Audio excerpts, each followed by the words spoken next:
1-1 the final today from the Emirates as Arsenal played Manchester City to a draw. And the happiest people, Michael Lahoud, have to be Liverpool, who now have a 5-point lead atop the table. I'm Trost-Martin. That was a wild one. Gabriel Martinelli, the hero at home with a late equalizer. Manchester City led for most of this match. What was your main takeaway from how this one played out? Look, Arsenal are the deepest team in the Premier League, right? They're the deepest team in world football, in my opinion. And you get it from another super subs. Super subs have been the saving grace of Mikel Arteta. I go back to the Champions League. Another pedestrian performance up until changes are made late. Another pedestrian performance yet again. But you have to give flowers where flowers are due. Gabriel Martinelli, he is that guy right now. And when it comes to Manchester City as of late at the Emirates, he's the guy. Scored the winner a couple seasons ago and gets him a much needed draw yet again today. Yeah, no doubt. Well, we had some questions going into this match about the starting lineup. So let's start there with how Arsenal began this match with a couple of question marks. Michael, what was the biggest one for you when you took a look at how Mikel Arteta lined up his side? I mean, Arsenal fans are going to be screaming at why in the hell you start Leandro Trossard against Manchester City when you spent £67 million on Eberechi. The midfield aside, I'm going to get to that in a bit, but Leandro Trossard played 84 minutes in a match that is of the biggest importance to the Premier League campaign after the disappointment of Liverpool. It's not good enough for Mikel Arteta, and I question his mentality going in against Manchester City. You look at this front three, that's not quality. That's not the quality you need against City, but that midfield three, Mikel Moreno, I thought he was disappointing yet again, and it's proven. How many matches is it going to take for Mikel Arteta to realize that midfield three of Mikel Moreno, Martin Zubimendi, and Declan Rice, you have zero creativity, you have zero just impetus to get forward, and they made it predictable for Manchester City. Their biggest saving grace is that they have the quality, and the quality bailed out Arteta from what would have been a very scathing review on this network and around the world. Yeah, well, the lack of creativity has been an issue, not just in this game, but oftentimes for this Arsenal side when they're missing certain players in the mix, not being able to create enough clinical opportunities aside from maybe their set-piece taking ability. And Mike, they went way too long in this game without really any good opportunities on goal, and it wasn't until some of those second half changes. So what can Mikel Arteta learn from how this game played out and moving forward, maybe put themselves in better position from the start to not have to come back and rely on Gabriel Martinelli to score an insane goal at home, to rescue a point? You need to start playing your best players in their best positions. I've said this since they signed Eberechi. I think his best position for Arsenal is going to be in the midfield. We saw that for the first time today. As soon as he was on the pitch in center midfield, I think he's an upgrade from Martin Odegaard. Wow. I'm going to say that. I stand by that.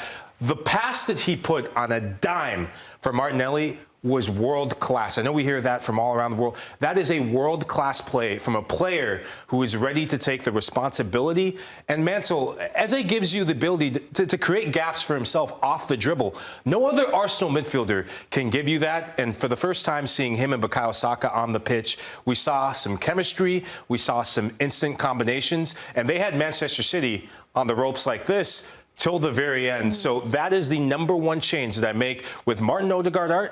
You have to put Eze in the midfield, put him on that right side with Bukayo Saka, and you will get a lot better quality in the final third. But at the end of the day, Arsenal not good enough on the day. They get the point, but still not good enough. Well, in a tale of two halves, the second half was much better for the Gunners, who did rely on those super subs, which has been the case in these last couple of games. They've gotten some crucial goals from the guys coming off the bench. And while I can understand, we talk about some mistakes maybe made in the starting lineup, I ultimately think this is an excellent problem for Arsenal to have.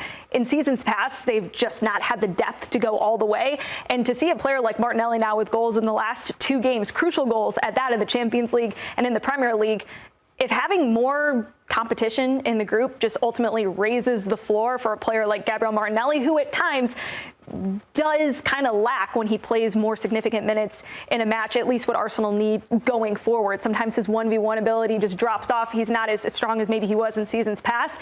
How do you think Martinelli is going to embrace this new role on the team if it is a super sub? Because what we've seen so far, not too bad. You need to start rewarding a player like that. And I think Arsenal fans and Premier League fans were trying to get him out the door in the summer. They were saying, we need better quality on I the was left one of side. them. You were one of them, right? I think so many Arsenal fans have said that. So I'm really happy for him, and I always put myself in the player's shoes. As a human being, I'm so happy for him to step up and almost show Victor Gyökeres what finishing in a big game looks like. But Arsenal's success comes down to one player. It's not Gabriel Martinelli. It's not Saka. It's Mikel Arteta. Yeah. At the end of the day, I think he's the difference between his mentality of taking the handbrake off. This is a handbrake lineup. When you see Mikel Merino, when you see Zubimendi and Declan Rice in your middle of the park, that says, I'm still cautious. I don't believe that I have what it takes to get over the line in the Premier League. And you've already seen the ownership come out. And Josh Kroenke's come out and said, we've given him everything he needs. This is a do-or-die, make-or-break season, my opinion, for Mikel Arteta. 100%. He has to get a trophy of some sort. And I think the Premier League has to be the focus for him. Yeah, the pressure's on Mikel Arteta and Arsenal to win something. Well, a team that has won a lot in recent years is Manchester City and Pep Guardiola. Mike, what did you make of the way that Pep Guardiola approached the rest of the game after they got out to an early lead? Sometimes it's almost more difficult when you lead early because then you got to manage the rest of the game. Did they sit back a little too much, in your opinion? Yeah, they really did. And the substitution of taking Erling Haaland out right before the goal comes, I think it came a bit premature. And this City lineup, I mean, that's 3 straight matches that we've seen some iteration of this entire 11. So some tired legs. I give him the out with that. I think we saw some tired legs from City. Donnarumma, I really feel for him because he got caught in terms of positioning a bit out too much, and it cost them in the goal a bit of hesitation, kind of like what we saw before the Champions League run with him with PSG.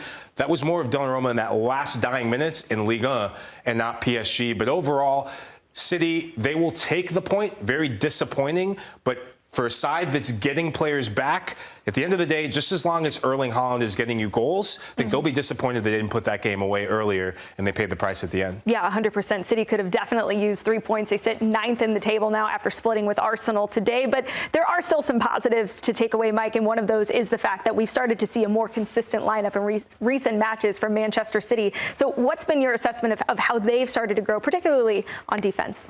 In the back line, I thought Nico O'Reilly stood up to be held accountable for. Josko Gvardiol and Ruben Dias, for much of that game, thought they were a steel trap door. How they defended crosses, set pieces. You saw Gvardiol getting his head, bang. I feel like I'm getting back to playing, just playing with the players. And look, they're going to get better.